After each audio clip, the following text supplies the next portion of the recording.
क्यों बढ़ रहा है समंदर का जल स्तर? क्या होगा भारत का?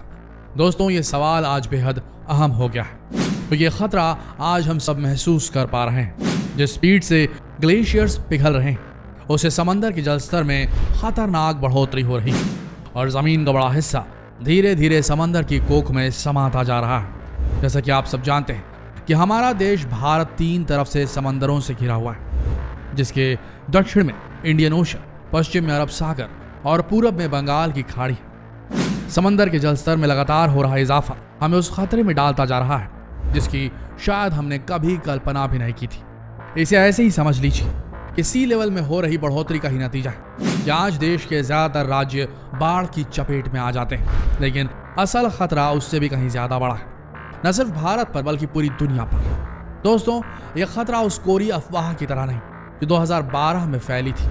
आपको याद होगा, तब दावे किए जा रहे थे कि धरती का अंत नजदीक आ गया है और इसकी तारीख 21 दिसंबर 2012 मुकर्रर हुई है। उस वक्त कई सारे लोगों ने इसकी तैयारी भी शुरू कर दी थी। अमीरों ने खुद के लिए बंकर बनवा लिए थे, सारे साजो सामान के साथ बहुत सारा खाना स्टोर कर लिया गया था।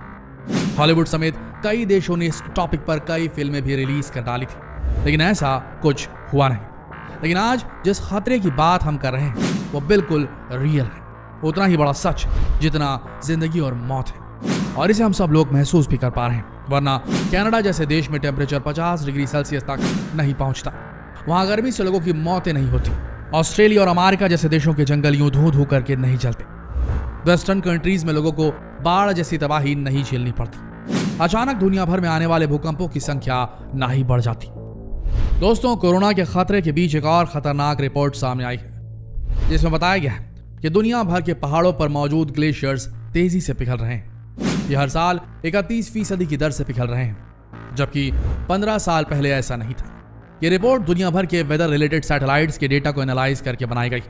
साइंटिस्ट इसके पीछे इंसानों की वजह से बढ़ाया जा रहा है प्रदूषण, क्लाइमेट चेंज और ग्लोबल वार्मिंग को जिम्मेदार मान रहे हैं। वैज्ञानिकों ने 20 साल के सैटेलाइट डेटा के आधार पर दुनिया भर के 2,20,000 पहाड़ी ग्लेशियर्स की स्टडी की।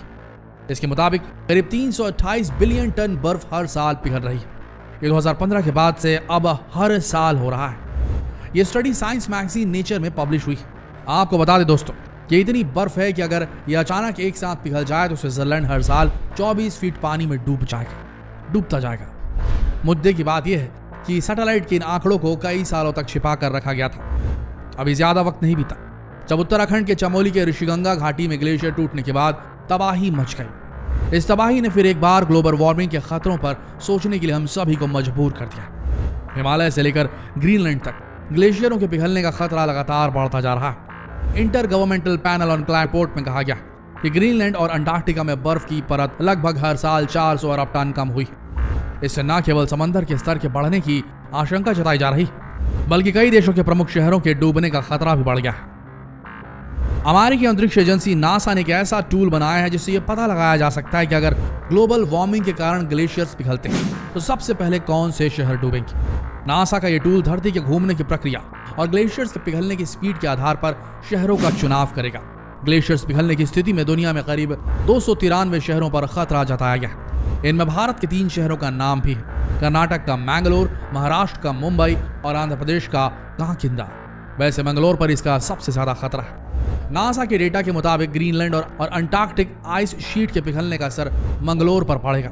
इसके मुताबिक अगले 100 साल में मंगलोर का समुद्री लेवल 15.98 सेंटीमीटर तक पहुंच जाएगा, जबकि मुंबई का लेवल 15.26 सेंटीमीटर और न्यूयॉर्क का 10.65 सेंटीमीटर होगा। वैज्ञानिकों की माने तो ग्रेडियंट फिंगरप्रिंट मैपिंग यानी कि GFM नाम का यह टूल हर शहर के हिसाब से भविष्यवाणी करने में सक्षम होगा।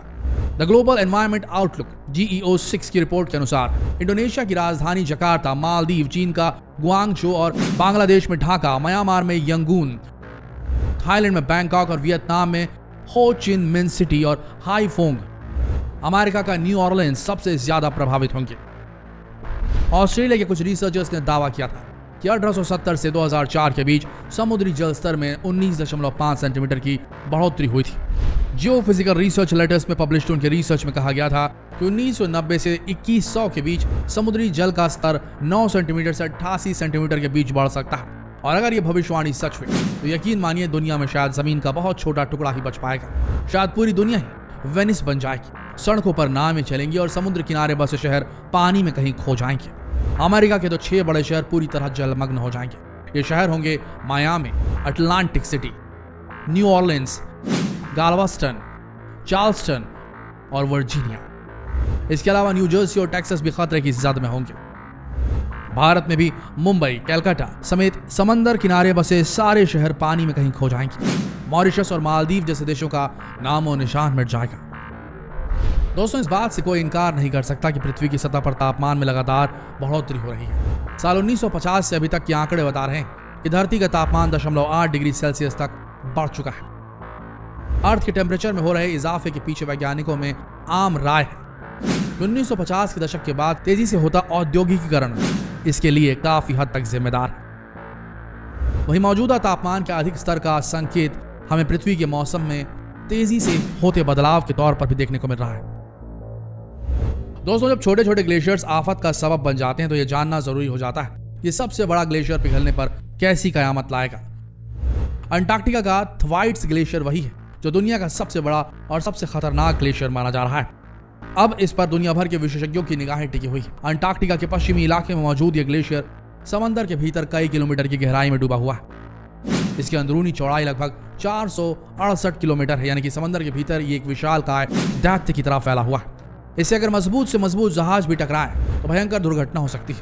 ये ग्लेशियर कितना विशाल है इसका अंदाजा आप इसी बात से लगा सकते हैं कि आकार में ब्रिटेन के बराबर है। यहाँ की बर्फ पूरी दुनिया के पहाड़ों पर इकट्ठा बर्फ से भी 50 गुना ज्यादा है। थ्वाइट्स ग्लेशियर को डूम्सडे ग्लेशियर यानी कि प्रलयंकारी ग्लेशियर भी कहा जाता है, क्योंकि इतना विशाल ग्लेशियर जब पिघलेगा तो सारी दुनिया में तबाही मच जाएगी और इसकी शुरुआत हो भी चुकी है। दोस्तों, साइंटिस्ट मानते हैं कि अब दुनिया के सारे ग्लेशियर्स पिघल रहे हैं। यहाँ तक कि बरसों तक सुरक्षित रहने वाले तिब्बत के ग्लेशियर्स भी अब पिघलने लगे हैं। इन्हें रोक पाना मुश्किल है। भारत में ग्लेशियर से बनी झीलों का फटना, उसके बाद आई आपदा में हजारों लोगों का मरना इस बात का सबूत है कि बर्फ के ग्लेशियर्स दुनिया के किसी भी कोने में तबाही मचाने में सक्षम है। लेकिन सबसे बड़ा खतरा है समुद्री जल स्तर के बढ़ने का। इसके लिए ग्लोबल वार्मिंग और क्लाइमेट चेंज को थमना ही होगा। इंसानों को प्रदूषण का स्तर कम करना ही होगा, क्योंकि अगर अब नहीं किया गया तो शायद फिर कुछ करने का मौका भी नहीं मिलेगा। आपकी क्या राय है इस बारे में हमें कमेंट सेक्शन में जरूर बताइएगा और जितना हो सके इस अति महत्वपूर्ण मैसेज को देश भर में सर्कुलेट कीजिए। इस वीडियो को शेयर कीजिए फेसबुक पर, व्हाट्सएप पर, यूट्यूब पर और ऐसे ही दिलचस्प और जानकारीप्रद वीडियोस के लिए बने रहिए हमारे चैनल के साथ। मिलते हैं कल एक और नए वीडियो के साथ। तब तक के लिए आप सबका इस वीडियो के अंत तक बने रहने के लिए दिल से धन्यवाद।